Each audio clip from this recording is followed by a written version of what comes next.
Chomp, trickle, trickle, trickle, chomp, trickle, trickle, trickle, chomp.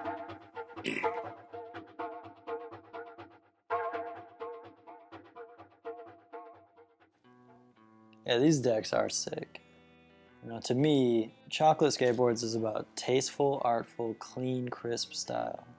It's about good skateboarding and urban streetscapes, especially that of Southern California. And that is all represented in this team graphic series referred to as the Vendor Series. It includes 6 decks done by Evan Hecox, of which I have 2. I have the Chico, Brenes, and the Gino Iannucci. I also thought I'd bring out the Chico World Industries Beaner graphic from about 1992. Which you can speculate was the original inspiration for the Hecox series, but I doubt it. This was done in such a different style.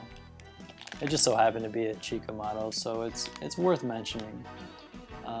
Which, by the way, this deck is not the original World deck. That deck is pretty hard to find these days. This is a cease and desist reissue.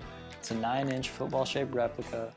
It's just a cool deck to have, and you can still find the C&Ds for pretty cheap and be able to stick a piece of early 90s history in your collection.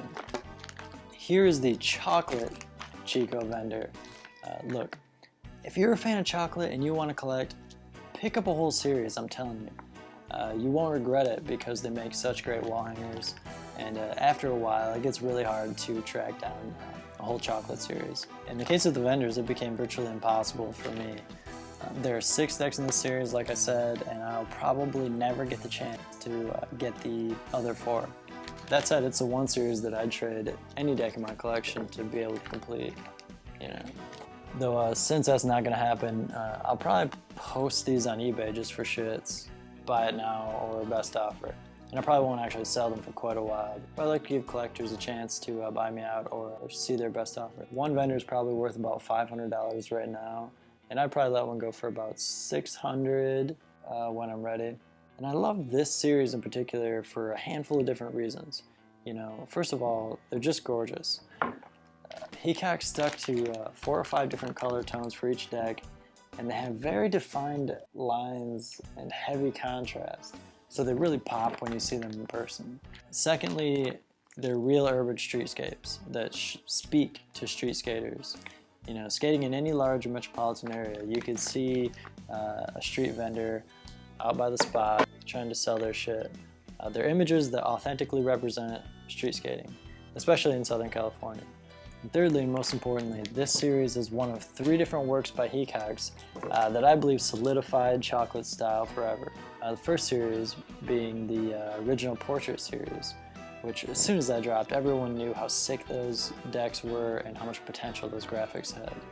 Then there was the first City series, which is similar in that way, and then this Vendor series, which were the first in the chocolate line that any skater today could see and immediately recognize that that is a chocolate deck. It's informed the majority of chocolate graphics since then. For example, look at this Keenan Milton City Series 2 deck, which is just clean silhouettes, which is very akin to this chocolate style that I'm talking about. This deck is from 2001. It's one of the last Keenan Milton decks that was made before he died. I'm not real big on this series, but I just always wanted this deck in particular. I just like the classic photo reference tonal Hecox style that remains consistent in chocolate graphics ever since. Previous to these kind of decks, you see a hodgepodge of 90s cartoony graphics, If the vendor decks and such hadn't been made, who's to say that chocolate would have ever found their stride and be on the market today? Thank God Andy Jenkins plucked Hecox out of snowboarding and gave him so much work from chocolate, because now, 2 decades later, chocolate skateboards is synonymous with Evan Hecox.